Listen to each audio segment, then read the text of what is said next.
అందరికీ నమస్కారం. మానవుని జీర్ణ వ్యవస్థ నోటితో ప్రారంభమై పాయువుతో అంతమవుతుంది. మనం తినే ఆహారంలో ఉండే పిండి పదార్థాలు, మాంసకృతులు, క్రొవ్వులు వంటి పోషకాలు సంక్లిష్ట రూపంలో ఉంటాయి. ఈ సంక్లిష్ట ఆహార పదార్థాలు అనేవి మన జీర్ణ వ్యవస్థలో అనేక ఎంజైమ్ల చర్యల వల్ల, యాంత్రిక చర్యల వల్ల సరళ పదార్థాలుగా మార్చబడి చిన్న ప్రేగుల ద్వారా రక్తంలోకి శోషణ చెందుతాయి. రక్తం ద్వారా దేహ భాగాలన్నిటికీ పంపబడతాయి.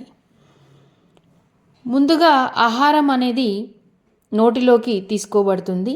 నోటిలో దంతాలు, నాలుక వల్ల ఆహారం అనేది మెత్తగా నమలబడుతుంది. నోటి కుహరం లేదా ఆస్య కుహరంలో ఆహారం నమలబడటం మీరు చూడొచ్చు. ఈ నమలబడే ఆహారానికి సలైవరీ గ్లాండ్స్, లాలాజల గ్రంథుల నుంచి లాలాజలం అనేది కలుస్తుంది. ఈ లాలాజలంలో లాలాజల ఎమైలేజ్ అనే ఎంజైము ఆహారంలో ఉండే పిండి పదార్థాలపై చర్య జరిపి వాటిని మాల్టోజ్గా మారుస్తుంది. లాలాజలం వల్ల మెత్తగా జిగురుగా అయిన ఆహారాన్ని మనం బోలస్ అంటాం. ఈ బోలస్ అనేది ఆహార వాహికలోకి వెళ్తుంది. ఆహార వాహికలోకి వెళ్ళడానికి ముందు ఇది గ్రసన్లోకి, ఫ్యారింగ్స్లోకి ఓపెన్ అవుతుంది. ఫ్యారింగ్స్ అనేది ఆహార శ్వాస మార్గాలకి కూడలి అన్నమాట.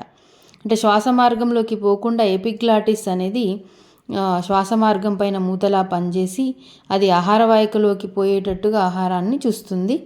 ఇక్కడ మీరు చూడొచ్చు, ఆహారం అనేది పెరిస్టాల్టిక్ చలనం రూపంలో, అంటే అల్ల మాదిరి చెరిస్తూ జీర్ణాశయంలోకి చేరుతుంది. జీర్ణాశయంలోకి చేరిన ఆహారం పైన జఠర రసం అనేది వదలబడుతుంది. జీర్ణాశయ గోడల నుంచి జఠర రసంలో హైడ్రోక్లోరిక్ ఆమ్లం ఉంటుంది. ఇది పెప్సినోజన్ని పెప్సిన్గా మారుస్తుంది. పెప్సిన్ ప్రోటీన్ల మీద పనిచేసి వాటిని పెప్టోన్స్గా మారుస్తుంది. జీర్ణాశయంలోని గోడలలో ఉండే కండరాలు ఆహారాన్ని మెత్తగా చిలుకుతాయి. దాన్ని ఖైమ్ అని అంటారు.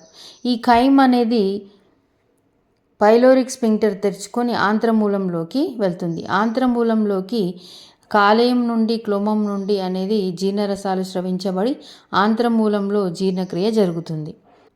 కాలేయం నుండి పైత్యరసం, క్లోమం నుండి క్లోమరసం వదలబడతాయి. కాలేయంలోని పైత్యరసం క్రొవ్వులని చిలుకుతుంది. దీన్ని ఎమల్సీకరణం అంటాం. క్లోమం అనేది ఆహారంలోని పిండి పదార్థాలు, ప్రోటీన్లు, క్రొవ్వులపై చర్య జరుపుతాయి. చిన్న పేగు యొక్క ఈ చివరి భాగంలో ఆహారం అనేది పూర్తిగా జీర్ణమవుతుంది. పూర్తిగా జీర్ణమైన ఆహారం రక్తంలోకి ఆంత్రచూషకాల ద్వారా శోషించుకోబడుతుంది.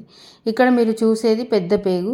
పెద్ద పేగు అనేది జీర్ణం కాని ఆహారం పెద్ద పేగులోకి పంపబడుతుంది.